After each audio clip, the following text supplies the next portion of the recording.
Lieutenant Gen. J. Silveria gave a speech about race relations to Air Force cadets on September 29 at the Air Force Academy in Colorado Springs, Colorado.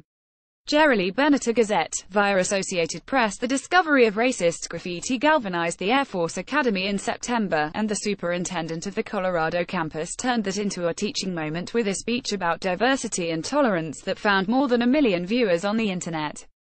Now officials say the scrawled slur in a dormitory was a hoax by one of its targets, a black cadet candidate. The words "Go home," followed by a racial slur, were found scrawled in marker on message boards outside the rooms of 5 black cadet candidates at the Air Force Academy Preparatory School in late September. The discovery led to an uproar on campus, and the widely shared video of a speech by the superintendent, Lieutenant Gen. J. Silveria. "If you demean someone in any way, you need to get out," General Silveria said in the speech, which was viewed more than 1 million times on the Academy's YouTube channel. "If you can treat someone from another race, or different color skin, with dignity and respect, then you need to get out. If you can treat someone with dignity and respect, then you need to get out."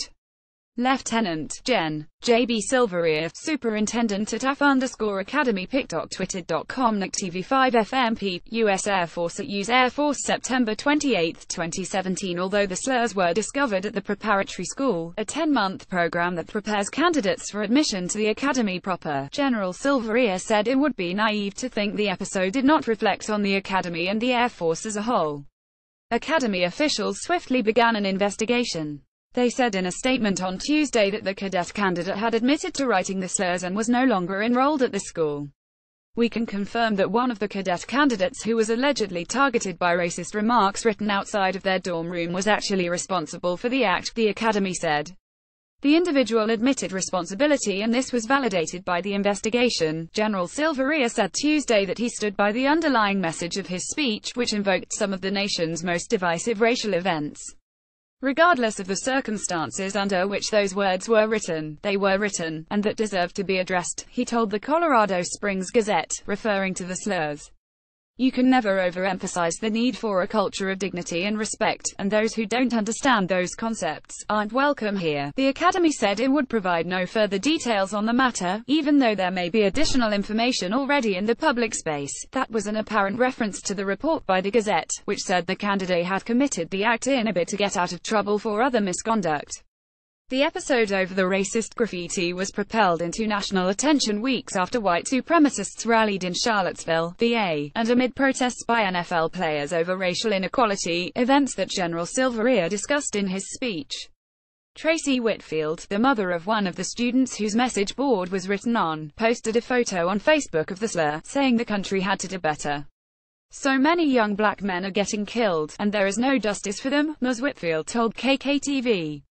"It's a nerve-wracking feeling. These racial slurs cannot be tolerated." As news spread online that a black student had written the slurs, some called on General Silveria to directly address the episode as a hate crime hoax. The episode renewed concerns that falsely reported hate crimes could make it more difficult for people with legitimate grievances to be taken seriously, particularly in a time when the reports of hate crimes are highly politicized. "There are opportunists who try to paint this problem as indicative that they are not occurring, when they actually are," said Brian Levin, the director of the Center for the Study of Hate and Extremism. While hoaxes form a tiny percentage of total hate crime reports, Mr. Levin said he had an anecdotal sense that we have seen somewhat of an increase in these hoaxes over the last year or so. One such instance came in December 2016, when an 18-year-old Muslim woman who claimed that 3 men attacked her on a Manhattan subway and tried to pull off her hijab was charged with filing a false report. Any false reports of bias incidents are seized on by those who want to create the impression that no hate crime reporting is legitimate, said Ibrahim Hooper, the spokesman for the Council on American-Islamic Relations. "We have seen an unprecedented spike in the number of hate and bias-related incidents targeting American Muslims and others across the board.